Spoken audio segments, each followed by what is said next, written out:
and welcome to the blog.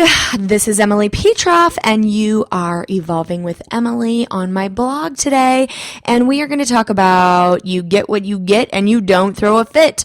How many times have you heard that little ditty? Well, if you're anything like me, I've heard it over and over and over again my entire life. A lot actually in school. I can remember standing at the line at the drinking fountain and, the kids would say, the teachers would say, you get what you get and you don't throw a fit, or 1, 2, 3, save some for me. I don't know if you guys remember that or not, but I can remember those things are like ingrained into me from the first grade. And, it was about teaching you, not to complain and, just, gratitude, I think. But, I think there's a different way to teach gratitude.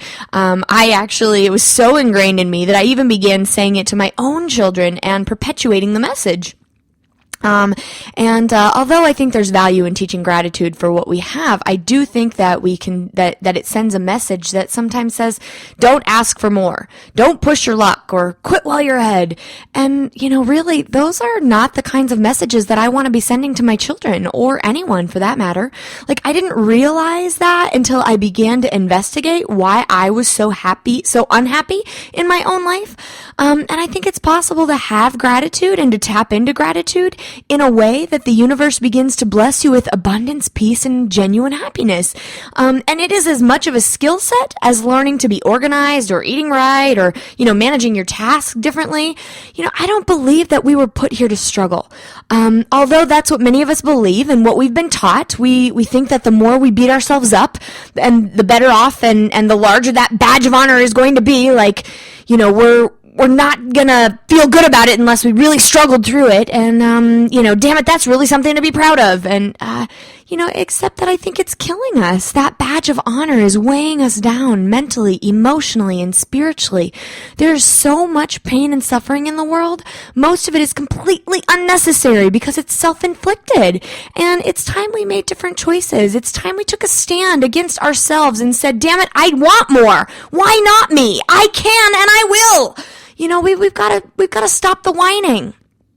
And why do we whine? Well, in the famous words of the great Dr. Phil, we get a payoff from it. And whether you like Dr. Phil or not is completely irrelevant because there is value in what he has to say. We get attention from whining, be it positive or negative. There's some reason we're doing it. If we didn't get some kind of sympathy from our best friend, our partner, our coworker, we wouldn't be saying it at all. Hell, if no one commented on, shared, benefited from, or valued the information that I share, I know I wouldn't keep doing it. And yes, the difference is that I'm getting a positive response and making a positive impact, but there's little difference in the whining that people do outside of the negative response and the impact on yourself and those around you. The motivation from the core is still the same. It's attention. Like, I love being able to make a positive difference in people's lives, and I love the attention that is granted to me as a result of making that positive impact. So I think it's time that we take a good long look in the mirror. If you're feeling a little defensive or a little pissed off right now, it's fantastic. Why? Why is it fantastic if you're feeling pissed off that, that you're an attention getter, like you're doing these things, you're complaining, you're this, you may not be doing it consciously, like it may not be something that you sit down and think about, okay, today when my husband comes home, I'm going to launch into how horrible my day was, and blah, blah, blah, blah, blah, blah, blah. You might not be thinking that, but the reason that you're doing it is because you want him to go, oh, honey, I'm so sorry that you had that bad day, or, oh, I'm so, there's a reason that we continue to relive our story over and over and over and over again. And, I just think we've got to stop the whining. We've got to look in the mirror. So if you're feeling a little defensive or a little pissed off, or a little weird inside, that's fantastic. It means that there's something to investigate there. The first few times that I looked in the mirror and I had these kinds of honest conversations with myself, it was incredibly painful. Like, I began to feel like a horrible person. The negative self-talk was flowing stronger than the Mississippi River, and I was drowning. But then something happened.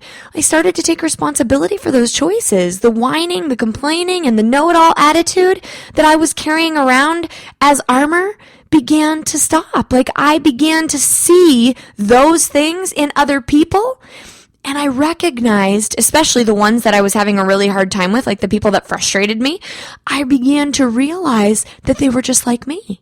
And that's why I didn't like them so much, because I really didn't like myself. Whoa, talk about an epiphany there, that was a huge revelation for me. So really, to think about what was the lesson, well, I think that the lesson is that having a mindset around you get what you get and you don't throw a fit programs us from a young age not to dream. It programs us to settle for what we have. It tells us that we're not worthy. It gets into our blood and under our skin, and we begin to walk around with a bit of a slump. We smile less often, and our heart sinks deep into our chest. It's a ripple effect that lasts a lifetime if you're not careful. So for today, just for today, I want you to do something amazing. Don't settle for what was in front of you. Push yourself the extra 10 minutes at the gym when you really want to quit. Ask yourself to do more. Start that business that you've always wanted to start. Take a risk, damn it. Don't worry about the consequences or having a backup plan. Buy the shoes, order the menu item that you really want to have. Take a nap, get a massage, go on a vacation, take a day off, and damn it, do it without guilt. I love you all so much, and I'm blessed to have you in my audience. I'm committed to my own growth and yours too. If there's anything that I can do to support you in moving forward, please let me know. I'm here to serve. With love, Emily Petroff. If you want to connect with me, please follow me on Facebook. Emily Petroff is how you can find me. I have my Evolve network that I would love to have you be a part of if you so choose. I do events all over the place, especially here in Montana or in this region, and I would love to have you come out and see the big Montana sky, spend a little bit of time with me, and take that next step in your own evolution process. Until next week, have a fabulous day.